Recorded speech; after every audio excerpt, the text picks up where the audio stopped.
আমাৰ সকলোৰে জীৱনত কোনোবা নহয় কোনোবা এজন প্ৰেৰণা হিচাপে আমি মানি লওঁ, যাক দেখি শুনি আমি বহু কথা শিকোঁ আৰু ভৱিষ্যতে তেখেতৰ নিচিনা হ'ব বিচাৰোঁ। ঠিক সেইদৰে এজন 17 ইয়াৰ্ছৰ ল'ৰা, যাৰ প্ৰেৰণা Bill Gates, Steve jobs, mark Zuckerberg এওঁলোক আছিল। সপোন সদায় এনেকুৱা হ'ব লাগে য'ত সেই সপোনটোৰ পৰা আনেও প্ৰেৰণা ল'ব পাৰে। এই ভিডিঅ'টোত আজি মই কথা পাতিম ইণ্ডিয়াৰ য়ংগেষ্ট বিলিয়নাৰ ৰিতেশ আগৰৱালৰ কথা, ফাউণ্ডাৰ এণ্ড CEO অফ অয়' হোটেলছ এণ্ড হোমছ।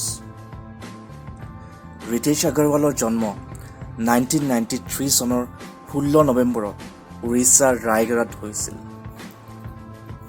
তেখেতৰ জন্ম এটা মিডল ক্লাছ ফেমিলিত হৈছিল আৰু পইচাৰ নাটনি হোৱাটো স্বাভাৱিক আছিলে। সেইবাবে তেখেতৰ পঢ়াৰ ওপৰত ইমান মন নাছিল, যদিও মাত্ৰ 12-13 বছৰ বয়সতে তেখেতে কম্পিউটাৰৰ কোডিং কৰিব শিকি গৈছিল।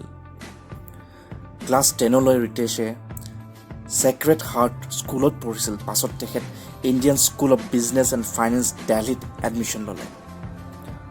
সৰুতে তেওঁক এটা শব্দই বৰ আমনি কৰিছিল আৰু সেইটো আছিলে এণ্ট্ৰপ্ৰনাৰ।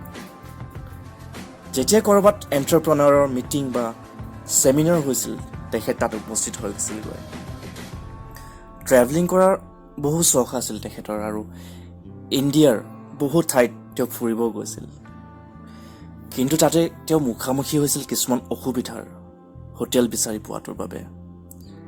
কেতিয়াবা বেছি পইচা দিও হোটেলত থাকিবলগীয়া বেছিক বস্তুবোৰ নাপাইছিল আৰু কেতিয়াবা ভাগ্যখন যদি ভাল হয় কম দামত ভাল হোটেল পাইছিল।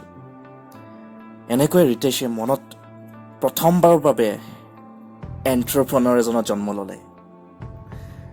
2012 চনত যেতিয়া তেখেত মাত্ৰ 18 বছৰ বয়সৰ আছিল, তেখেতে এটা কোম্পানী খুলিছিলে। নাম দিলে অৰেভেল ষ্টেজ, য'ত সকলোৱে কম দামত অনলাইন হোটেল বুকিং কৰিব পাৰে। তেখেতে কম টাইমত ইমানখিনি জ্ঞান গোটাইছিল যে ক'ত কেনেকৈ কিমান ফাণ্ডিং লৈ বিজনেছ ষ্টাৰ্ট কৰিব পৰা যায়, তেখেতে সকলোবোৰ জানিছিল। ভেঞ্চাৰ নাৰ্চাৰীয়ে তেখেতক 30 লাখ টকাৰ ফাণ্ডিং দিয়ে আৰু ৰিতেশ আগৰৱালে খুব স্মাৰ্টলি সেই পইচাখিনি ইনভেষ্ট কৰিছিল। কিন্তু কিছুমান কাৰণত তেওঁৰ কোম্পানীটো বন্ধ কৰিব লগা হ'ল। কিন্তু তেখেত নিৰাশ নহ'ল আৰু ভালদৰে চিন্তা চৰ্চা কৰি আগবাঢ়িহে গ'ল। 2013 চনত এক নতুন বিচাৰ আৰু এক নতুন কোম্পানীৰ নাম লৈ মাৰ্কেটত নামিল, যাক আমি আজি জানো অয়' ৰুমছ, অৰ্থাৎ অন ইয়'ৰ অ'ন।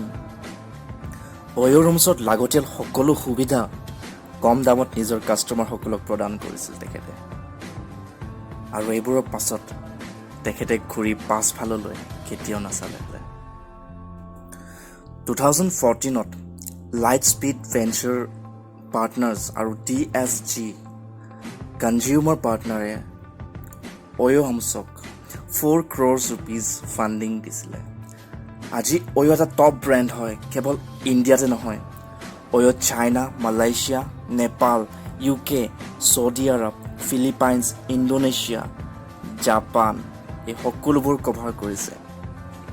এটা মাথো ইনোভেটিভ আইডিয়া আৰু সৰুৰ পৰা থকা এণ্ট্ৰপ্ৰনাৰৰ সপোনে মাত্ৰ 25 বছৰৰ ৰিতেশ আগৰৱালক ৱৰ্ল্ডৰ ভিতৰতে ছেকেণ্ড য়ংগেষ্ট বিলিয়নাৰ ৰূপত আমি দেখিব পাইছোঁ সকলোৱে।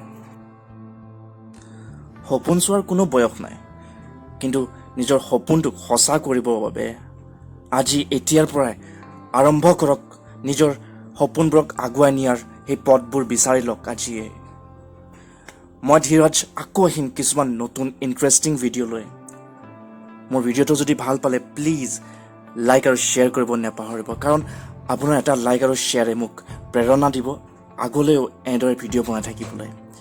যিসকল নতুন ফাৰ্ষ্ট মোৰ ভিডিঅ' চাইছে প্লিজ মোৰ পেজটো ফ'ল' কৰিব। ধন্যবাদ।